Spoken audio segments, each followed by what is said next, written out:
Ayo masuk. Di usus, bakteri baik dan merugikan tidak seimbang. Bisa menyebabkan lebih dari 100 penyakit. Makanya kita butuh Yakult. Untuk menekan pertumbuhan bakteri merugikan. Ususmu minum Yakult tiap hari.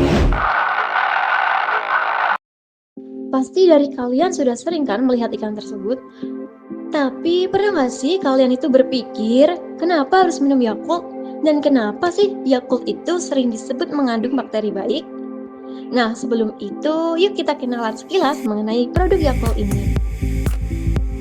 Yakult adalah minuman susu fermentasi yang dibuat dengan cara memfermentasi susu bubuk skim yang mengandung bakteri asam laktat hidup atau yang disebut dengan Lactobacillus cereus sirota strain.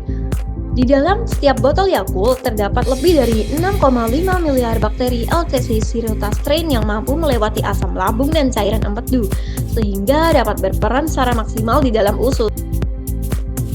Banyak orang yang mengira semua bakteri itu jahat, padahal ada loh bakteri baik. Jadi, bakteri jahat merupakan bakteri yang menyebabkan sesuatu yang buruk, seperti penyebab penyakit ataupun membuat makanan basi. Nah, untuk bakteri baik sendiri adalah bakteri yang sangat bermanfaat bagi tubuh kita, seperti Lactobacillus cereus sirota yang ada di dalam Yakult. Nah, bakteri ini membantu menjaga keseimbangan di dalam usus kita dengan cara melawan bakteri jahat yang menyebabkan masalah pencernaan seperti diare atau sembelit. Nah, sekarang pertanyaannya, bagaimana cara bakteri ini bisa ada di dalam Yakult?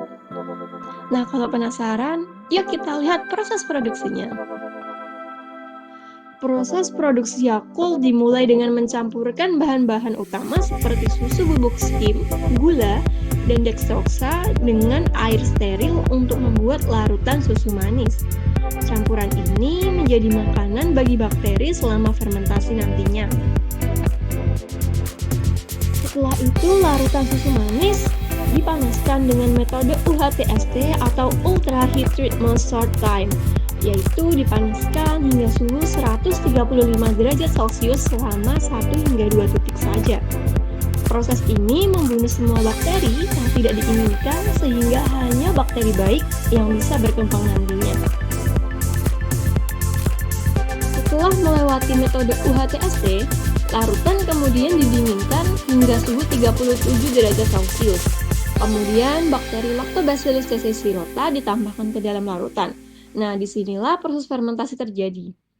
Proses fermentasi dilakukan selama 6 hingga 9 hari, sehingga bakteri ini akan mengonsumsi gula yang ada di dalam larutan dan mengubahnya menjadi asam laktat.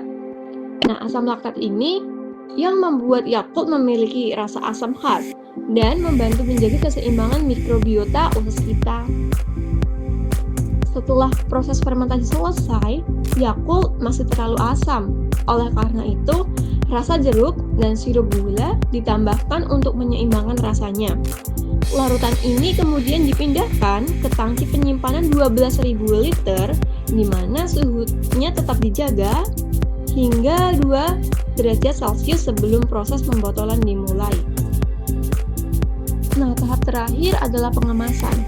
Yakult dikemas dalam botol plastik food grade yang diproduksi langsung di pabrik dengan mesin otomatis. Setiap botol diisi dengan Yakult yang telah difermentasi dan kemudian ditutup dengan segel aluminium. Setelah dikemas, Yakult harus disimpan dalam suhu di bawah 10 derajat Celcius agar bakteri baik tetap hidup hingga sampai ke tangan konsumen.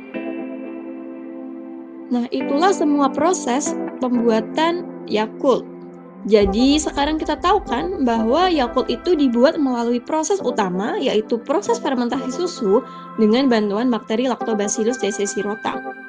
Selama proses fermentasi, bakteri ini mengubah gula menjadi asam laktat yang baik untuk kesehatan usus kita. Karena bakteri baik ini tidak dapat bertahan lama dalam tubuh, jadi kita perlu mengonsumsinya secara rutin untuk menjaga kesehatan pencernaan. Nah, itulah semua informasi mengenai produk Yakult yang bisa saya sampaikan.